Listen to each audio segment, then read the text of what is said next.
नमस्कार, आप देख रहे हैं ब्लू एक्सप्रेस न्यूज। मैं हूं आपके साथ शालिनी। आओ बढ़ते हैं आज की बड़ी और खास खबरों की ओर। एक पृथ्वी एक स्वास्थ्य के लिए योग बना, योगा डे 2025 का थीम। पीएम मोदी ने की घोषणा।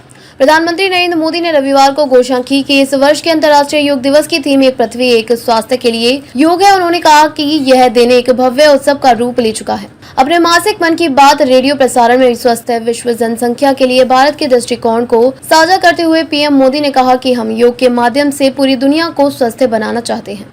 प्रधानमंत्री ने कहा कि फिटनेस के साथ साथ गिनती करना भी एक आदत बनती जा रही है। उन्होंने लोगों के ऐसे उदाहरण दिए जिसमें वे एक दिन में उठाए गए कदमों, खपत की गई कैलोरी और बर्न की गई कैलोरी की संख्या पर नजर रखते हैं। उन्होंने कहा इन सब के बीच एक उल्टी गिनती शुरू होने वाली है। अंतर्राष्ट्रीय योग दिवस की उल्टी गिनती। अब योग दिवस के लिए 100 दिन से भी कम समय बचा है।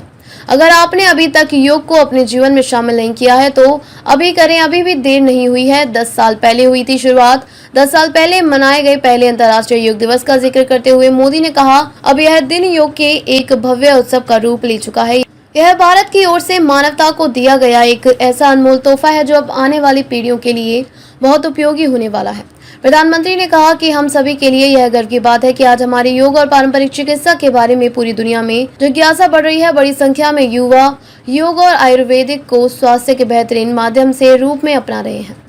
चिली का उदाहरण देते हुए उन्होंने कहा कि दक्षिण अमेरिका देश में आयुर्वेद तेजी से लोकप्रिय हो रहा है। पीएम ने कहा कि पिछले साल ब्राजील की अपनी यात्रा के दौरान मैंने चिली के राष्ट्रपति से मुलाकात की थी। आयुर्वेद की लोकप्रियता के बारे में हमारी काफी चर्चा हुई थी। दुनिया भर में आयुष प्रणालियों की तेजी से बढ़ती लोकप्रियता और प्रमुख हितधारकों के योगदान को स्वीकार करते हुए उन्होंने कहा कि मुझे सोमोस इंडिया नामक एक टीम के बारे में पता चला है। स्पेनिश में इसका मतलब है हम भारत हैं। यह टीम लगभग एक दशक से योग और आयुर्वेद को बढ़ावा दे रही है। उनका ध्यान उपचार के साथ साथ शैक्षणिक कार्यक्रमों पर भी है। वे योग और आयुर्वेद से जुड़ी जानकारी का स्पेनिश में अनुवाद भी करवा रहे हैं। मोदी ने कहा, अगर हम पिछले साल की बात करें तो उनके असंख्य कार्यक्रमों और पाठ्यक्रमों में लगभग 9000 लोगों ने भाग लिया था। मैं इस टीम से जुड़े सभी लोगों को उनके प्रयासों के लिए बधाई देता हूं। ऐसे ही लेटेस्ट अपडेट पाने के लिए हमारे चैनल को लाइक, फॉलो, सब्सक्राइब करें और बेल आइकन दबाना ना भूलें। अगर आप हमें फेसबुक, ट्विटर या इंस्टा के माध्यम से देख रहे हैं तो हमें फॉलो और कमेंट करें। धन्यवाद।